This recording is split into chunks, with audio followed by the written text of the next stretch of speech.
If you are experiencing foundation issues, get a free estimate from Ox Foundations. Coach John Limbaugh Show brought to you by Lori Darlings in Fayetteville, Alabama. And you look at the Lynette Fayetteville score and you see Fayetteville with 4 points and you think, well, that didn't go too good. But, Coach, you're actually pretty well pleased with the way the team played. Well, our team played hard, Jimmy. They really did. They stuck after it the whole ball game.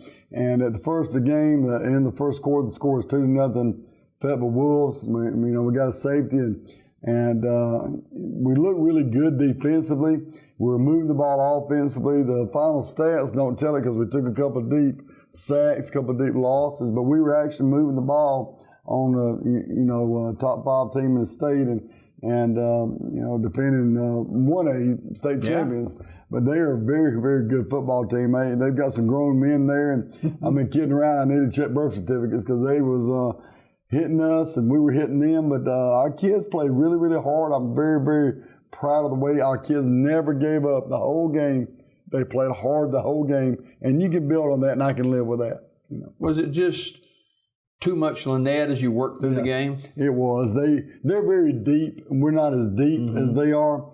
And we did begin to tire some toward the end of the ball game because we don't have that depth. When you look across the field there, it looks like they got about as many as Auburn, Alabama on the sidelines. Then they're deep. They've got that depth that you cannot account for. But we got the ball on the 3, moved the ball really well, got down there and couldn't score.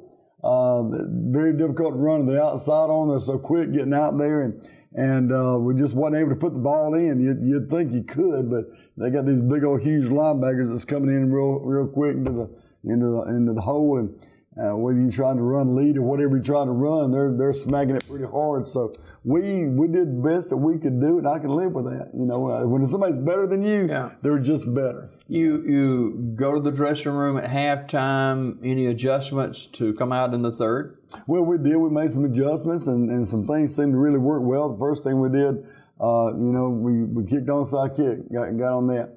Our special teams, really, Coach Moore's doing a great job with those guys.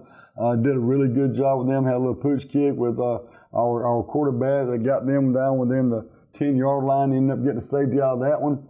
And when we didn't score from the 3, we got a safety out of that. So where were we at this point? Well, that was the first quarter that first safety on the pooch punt, and that was in I believe the third quarter. There's the safety on the inability to score. So but end up when you got a couple of guys that's running 4-4s, and we don't have that. It's very tough to get those guys covered, and they was able to get a couple of long passes off, and we knew that was a very big possibility. So we're okay with it. We really are. We got those guys behind us.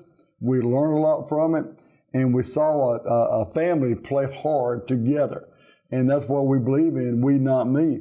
And those guys got there and they played together, they encouraged each other, they worked hard, and they're going to be successful in life because of the things they're able to do together. They're going to be very successful in life because these kids didn't give up. There's no quit in them. So they'll make good fathers and good husbands one day.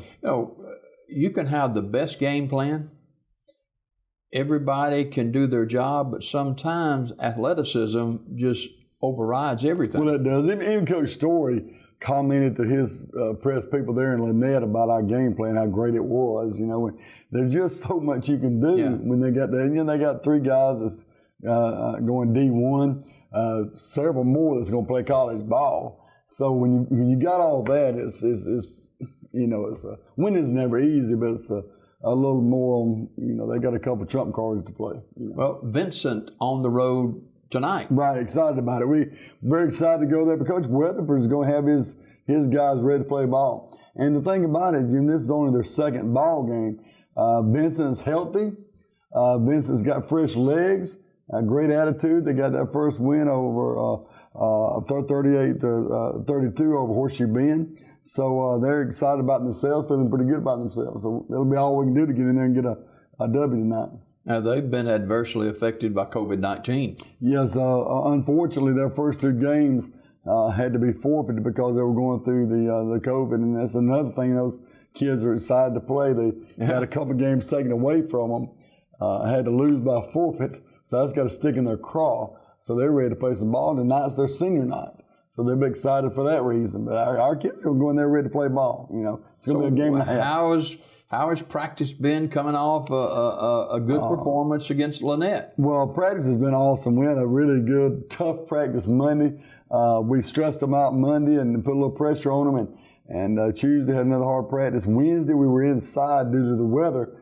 Didn't miss a beat. We were able to cover everything we wanted to cover. Yesterday, our guys, they got out there on the field flying around there and walked through, looking good and being excited and ready for the ball game. You can just tell they were ready for the ball game. So we're excited to get on the bus today. Now, you looked at some tape of Vincent. What concerns you about them? I got a five-man front on defense, and one thing we want to do is run the football. So we're going to have to take care of our blocks there. Number 3, one of the running backs, you got 2 and 3, and they're both very, very good. 3's very quick, very fast. We're going to keep him contained. Number 6, our quarterback, very apt at whatever he wants to do. He can run the ball, he can pass the ball. He's a very good player. So those 3 are going to give us a lot of trouble defensively. They're going to give us a lot of trouble, and then, like I say, offensively, from my point of view, that big defensive line. We're going to have to block those guys. But our guys are ready. Our guys have been working hard. Coach Moore and Coach Jacks have been working with the offensive line and with their blocking techniques all week. So we're looking for a good showing out of those guys. Vincent is no stranger. You've played Vincent a number of times, and I've been a part of some of those games in broadcasting, and there's a lot of times, a lot of points scored, a lot of weird, wild things happen when Vincent and Fayetteville get together. Last year, a block punt led to a touchdown that we scored to win that game for us and actually put us in the playoffs. It's always a rivalry game. It's a big game between those two. Manchin did that last year. I'm looking for somebody to step up this year and get the job done. Yeah. And I know it's going to happen tonight. Our kids are ready to play the ball game, and it's going to happen. There are going to be guys that's going to step up and do a job tonight. It's going to be fun to watch. But, one thing about it, Jimmy, it's nothing we can do during COVID. Nothing we can do. I heard the game is a sellout because, they can only let so many in the Shelby County stadiums. I think it's like 350 that they can let in, and all those tickets sold pretty early. They were gone by yesterday. And so if any of our fans didn't get tickets, I really hate that. But I know we'll have a strong contingent of Fayetteville people there to cheer us on because they're fantastic. It's amazing how the Fayetteville family supports one another, isn't it? It's really a family. I've been pastoring down there for 35 years and been coaching there for almost a decade now, and it's family. Whether you're at the church or at the school or out in community, eating at Big Daddy's or Lord Darlin's or whatever, it's family. Everybody knows one another. It's a great place to be. But those are kids that know how to work hard. Absolutely. How do you balance pastoring and coaching football, or can you use a little bit of both? You can, but you just compartmentalize and you lift up the Lord wherever you're at. You try to live for Christ wherever you're at, whatever you're doing. You got to be who you are and true to your faith. So you just go with where God carries you, and you let that ministry take place. Whether I guess kids appreciate that too, don't they? I think they do. I suppose they do. They know who you are, right. and there's no pretense there. You're a minister. You're a child of God, right. and you've been able to see a number of your kids who have grown up in church and really involved in their church today. Yeah, sure, absolutely. And that's what is exciting. I've said before, I want to win every game we play. Whether that be 10 or 15 games a year, whatever it be, we want to win every one of them. But the real win comes if a kid knows Christ and becomes that husband and father that he needs to be. That's where the real win comes in. So we teach character and commitment and discipline and integrity and those things, and they really matter. And that's where you get a win as well. All right.